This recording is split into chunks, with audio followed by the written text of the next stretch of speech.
If you're looking to advance your studies after high school, you will know that there are certain requirements that you need to meet in order to enter the higher learning institutions. Historically, we have used admission point score or APS in order to measure or calculate the requirements. Recently, a new system has been introduced which is called the weighted point score. In this video, we'll be breaking down everything you need to know about the WPS, so stay tuned.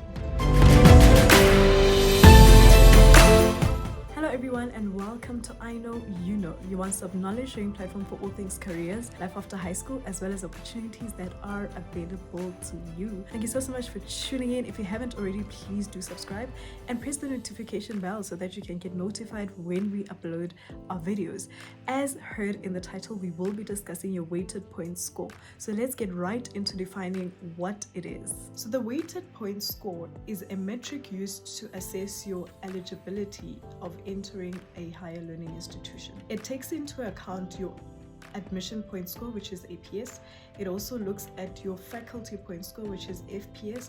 And then lastly, it also takes into account a disadvantage factor, which we'll get into later in the video. So as we all know, for you to go into specifically university, you do need a minimum of a bachelor's pass in matric or after your grade 12 exams are done. So what that looks into, or what that is that you need a level 4 pass, which is basically getting 50 to 59% or more in at least 4 subjects, and that will actually make you eligible for a bachelor's degree or to study towards a bachelor's degree. But now in addition to that, then we get into WPS. Alright, so let's get into how we calculate the weighted point score. So firstly, as mentioned, it does include your admission point score. So what is your admission point score? We do have a detailed video on this. We will put the link above, but for the purposes of this video, I'll just give a brief summary of what the APS is. So APS stands for admission point score, and it is also a metric that is used to test or assess your eligibility for a specific program.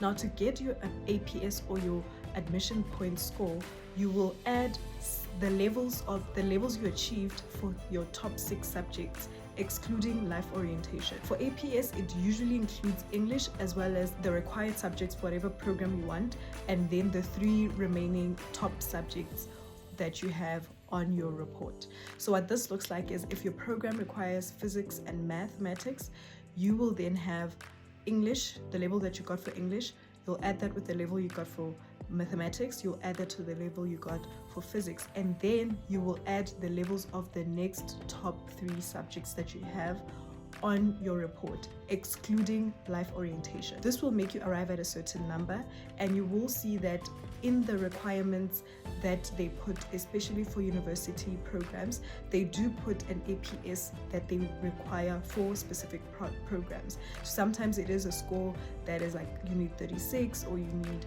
30 or whatever the case might be, and based on what you arrive at when you add those numbers, that will determine your APS eligibility for that program. Alright, now that we have defined your APS, we will move on to your faculty point score, also known as your FPS. Now, for some programs, especially within commerce, humanities, as well as engineering, your APS is the same as your FPS. So that is the same. So the explanation I just gave of how to achieve your APS would be the same as how you achieve your FPS. So that does not change. Whereas in other institutions and for some programs, you then have your FPS. Now, with your FPS, especially within medicine programs, it actually accounts for your NBT scores as well.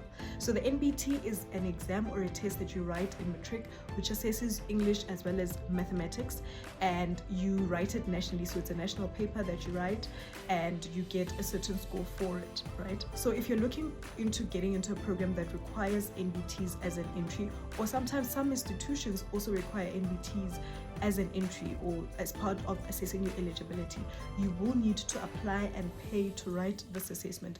We'll film a video in future explaining exactly what NBT entails and how you can best prepare for your NBT. But for the faculty point score for medicine specifically, it does require you to do your NBT. So what it does is it accounts for your APS but it also accounts for the marks that you got for your NBTs.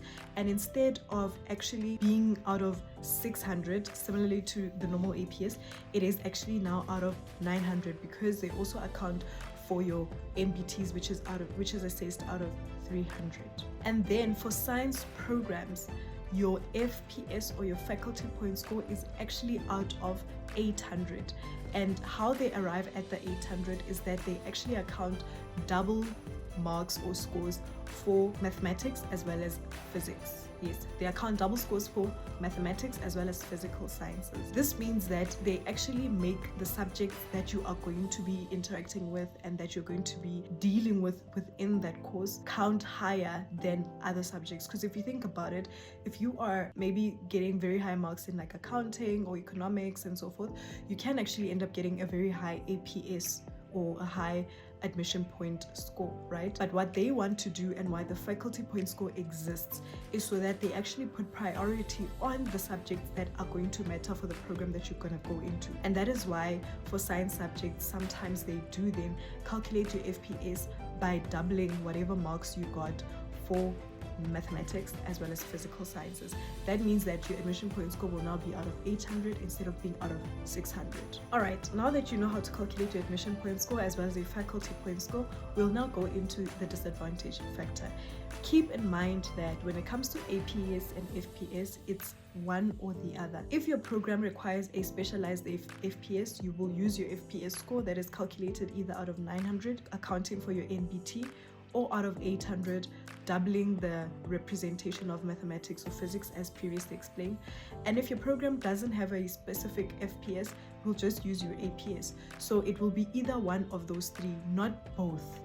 I hope that makes sense. So you're not gonna add your APS to your FPS, for example, if you don't need a specialized FPS. It's either you have a specialized FPS or you don't. And if you don't have a specialized FPS, you just use your APS as it is, right? So now looking at the disadvantage factor, what is the disadvantage factor?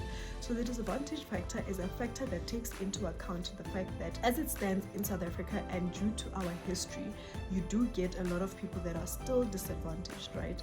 And what the disadvantage factor does is that it gives a fair assessment of your eligibility as well as your potential, taking into account some of the hurdles you might have needed to climb in order to get those marks. An example I can give is that someone who has, for example, access to a tutor and is in a school that is advanced and has a science lab and so forth, will be at a higher or a better, or will have a better advantage than someone who's from, for example, a rural school that might not have all the resources and where they might not necessarily be able to access some of the key learning resources that will assist them in being competent in their studies. So it means that actually, if they get the same marks, the person with less resources had to work harder. And so the disadvantage factor then goes beyond just what marks you got, but also looks at what it took to get those marks, and also it assesses then your potential to actually succeed in a specific program. So I'll now go into details about some of the questions that they ask. So in essence, in your application for your specific institution, there will be a couple of questions that you'll need to answer that will calculate or arrive at a calculation of your disadvantage factors. Some of those questions include: what is or was your mother's first language? What is the highest level of your female guardian, mother? What is your highest level of your father or male guardian? What is the highest level of education of any grandparent?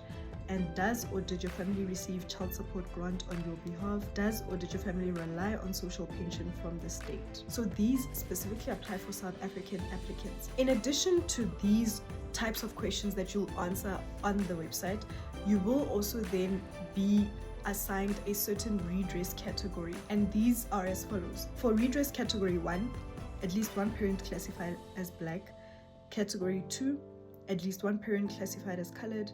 3, at least one parent classified as Indian, and category 4, at least one parent classified as Chinese. Okay, so we've broken down what the APS is, we've broken down what the FPS is, and we've broken down what the disadvantage factor is. Remember, from your disadvantage factor, you will get a certain percentage after answering all those questions. and that percentage is what you'll then use to calculate your WPS. So now looking at a couple of examples of how you'd calculate your WPS, let's get into it. So if we're looking for applicants in faculties such as commerce or humanities, where the FPS is calculated out of 600, you will have an APS of, if you have an APS of say 463 out of 600. So just for clarity's sake, remember your APS is either calculated on a level basis or on a percentage basis. Now on a level basis, usually you'll find these on specific programs that will say we want someone with an APS of 42 or 36 or 30. That is referring to APS calculated on a level basis. You can also calculate your APS on a percentage basis, and that's what we mean when we say out of 600, because remember the maximum percent you can get is 100, and then we are looking at 6 subjects for APS as mentioned. So that's why it is out of 600, right? And when you're looking at it out of 600, you're actually then considering your actual percentages that you got for your subjects. So instead of looking at level 1 to 7, you're actually now looking at percentage 0 to 100. So if you got 60% for one subject and 50 for another and 30 for another, 40 for another, and so forth, you're going to add all those percentages up until you get to a number out of 600. So if you are in those faculties that don't have a specific FPS, where the FPS is actually just your APS, you will calculate your WPS as follows. So if you have an APS of say 463 out of 600 and a disadvantage factor of 10%, your WPS would be 509. Here you multiply your, so you've got your APS, right, of 463, right? Then you multiply your APS by your disadvantage factor. So that will be 10%, right? So 10% of 463 is 46.3, right? And when we add these two, you will then arrive at a total of 509. I hope this makes sense. So you multiply your APS by your disadvantage factor, and you'll get a number, right, which is a percentage. Then you will add that number to your APS that you have, and you'll get your WPS. For health sciences, where the FPS is out of 900, right, with an APS of 463 and then NBT scores adding up to 165 with a disadvantage factor of 20%, your APS would be 754. And we will also link down below a document from the university. We'll link down below a document from the University of Cape Town, which actually breaks this calculation down even better. So there you will actually get more details on how this calculation, the WPS, is calculated. So there you have it. That is how you calculate your weighted point score. I hope that this makes it clearer, and it is very, very, very important for you to understand this, especially if it is a criteria that is used by the institution you want for the program that you want to get into. It's very crucial that you understand how to calculate the weighted point score. Equally so, and probably more importantly, it is very important to get the required marks. So aim to get the highest mark you possibly can for your APS, which is in all your subjects that you do in high school, and secondly for your NBTs as well, which is the assessment that you can take in your matric year in order to gain eligibility for programs that do require NBTs as one of the entry requirements. Make sure that you understand how to calculate these, but also make sure that you get the actual marks that are required. So in terms of my final thoughts about this topic, please reach out to your teachers, mentors, parents to help support you to achieve the required marks that you need for your programs. And if there's any clarity that you need, feel free to reach out to institutions and their application or admission officers so that they can clarify things that you may not understand about your application and what is required of you. I hope this video shed some much needed light on the WPS. Feel free to ask questions in the description box. We will answer as much as we can. Remember, we cannot answer questions that are specific to an institution. It's part of the requirements of that specific institution. Please make sure that you do ask the actual institution. However, if you have general questions around WPS, feel free to ask questions in the description box. Thank you so much for tuning in. See you in the next one. Bye.